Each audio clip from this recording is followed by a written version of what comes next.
നമ്മുടെ സംസ്ഥാനത്തെ I T മേഖലയെക്കുറിച്ച് വളരെ കൂടുതൽ കാര്യങ്ങൾ പറയാനുണ്ടെങ്കിലും അതിൻ്റെ മറ്റ് വിശദമായ കാര്യങ്ങളിലേക്ക് ഈ ഘട്ടത്തിൽ കടന്നു പോകാൻ ഞാൻ ഉദ്ദേശിക്കുന്നില്ല.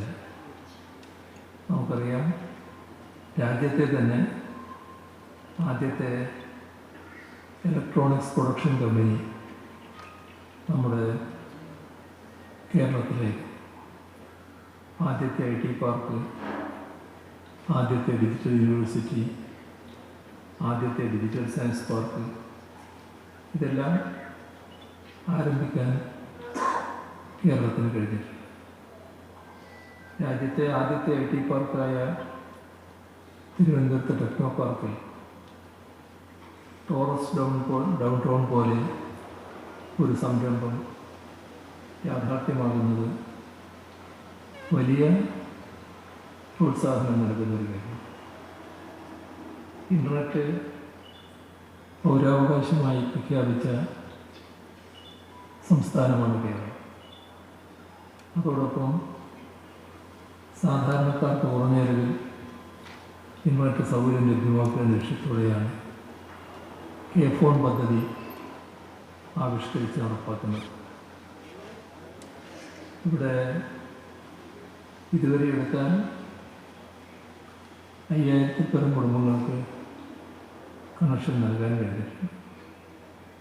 30,000-ഓളം സർക്കാർ സ്ഥാപനങ്ങൾ, വിദ്യാഭ്യാസ സ്ഥാപനങ്ങൾ കെ ഫോണിലൂടെ ഇൻവെർട്ടർ സേവനങ്ങൾ ലഭ്യമാക്കുന്നു. 19,000-ഓളം സ്ഥാപനങ്ങൾക്ക്, ഇവയിൽ 19,000-ഓളം സ്ഥാപനങ്ങൾക്ക് കണക്ഷൻ നൽകാനും കഴിഞ്ഞിട്ടുണ്ട്.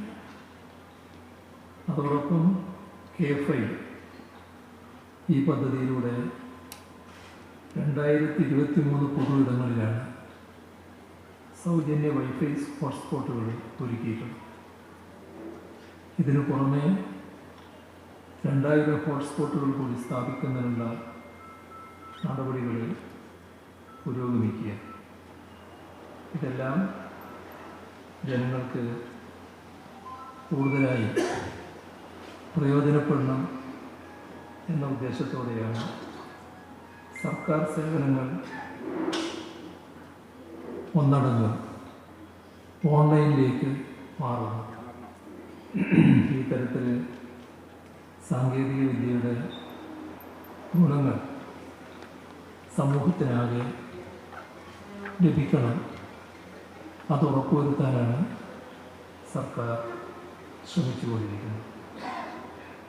ഐ ടി മേഖലയുടെ വളർച്ചയും നല്ല നിലയിലാണ് നമുക്ക് നേടാൻ കഴിഞ്ഞിട്ടുള്ളത്. ഇവിടെ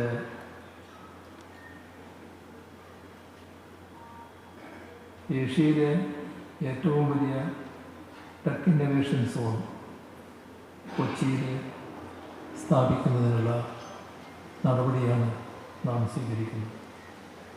അതേപോലെ തന്നെ എയറോസ്പേസ് ഉൽപ്പന്നങ്ങളിൽ, സേവനങ്ങളിൽ തിരുവനന്തപുരത്ത് ഒരു മികവിൻ്റെ കേന്ദ്രം സ്ഥാപിക്കുന്നതിനായി K-സ്പേസ് പ്രവർത്തനം ആരംഭിച്ചു കഴിഞ്ഞിട്ടുണ്ട്. Electronic hardware technology hub, emerging technologies hub, ഇവയെല്ലാം സ്ഥാപിക്കുന്നതിനുള്ള നടപടികൾ പുരോഗമിക്കുക. ഇതൊക്കെ നല്ല രീതിയിൽ ഫലം കാണുന്നു എന്നതുമാണ് നമുക്ക് സന്തോഷം പകരുന്ന കാര്യം. ഇതിൻ്റെ ഭാഗമായി നമ്മുടെ ഐ ടി പാർക്കുകൾ വഴിയുള്ള കയറ്റുമതിയിൽ വലിയ വർധനവുണ്ടാകുകയാണ്. ഐ ടി പാർക്കുകളിലെ കമ്പനികളുടെ എണ്ണവും വലിയ തോതിൽ വർദ്ധിച്ചു വരികയാണ്. ഇവിടെ തൊഴിലെടുക്കുന്നവരുടെ എണ്ണത്തിൽ വലിയ വർധനമാണ് കാണാൻ നമുക്ക് സാധിക്കുക. മികച്ച മാർക്കറ്റിംഗ് സംവിധാനങ്ങളിലൂടെ ദേശീയ അന്തർദേശീയ കമ്പനികളെ സംസ്ഥാനത്തേക്ക് ആകർഷിക്കുക, IT നിക്ഷേപം നടത്തുന്നതിന് വേണ്ടി പ്രത്യേക മേഖലകളിൽ ഭൂമി, കെട്ടിടങ്ങൾ, സ്മാർട്ട് ബിസിനസ് ഓഫീസുകൾ, കോവർക്കിംഗ് സ്പേസുകൾ, ജലം, വൈദ്യുതി കണക്ടിവിറ്റി സൗകര്യങ്ങൾ, അപ്രോച്ച് റോഡുകൾ, ഇത്തരത്തിലുള്ള സൗകര്യങ്ങളും അനുബന്ധ സൗകര്യങ്ങളും നമ്മുടെ IT പാർക്കുകളിൽ സജ്ജീകരിച്ചിട്ടുണ്ട്. പാർക്കുകൾ നേരിട്ടും ഉപസംരംഭകർ മുഖേന വികസിപ്പിച്ച ഉൾപ്പെടെ 2 കോടിയിലധികം ചതുരശ്രടി സ്പേസ് കേരളത്തിലെ IT പാർക്കുകളിൽ നിലവിലുണ്ട്.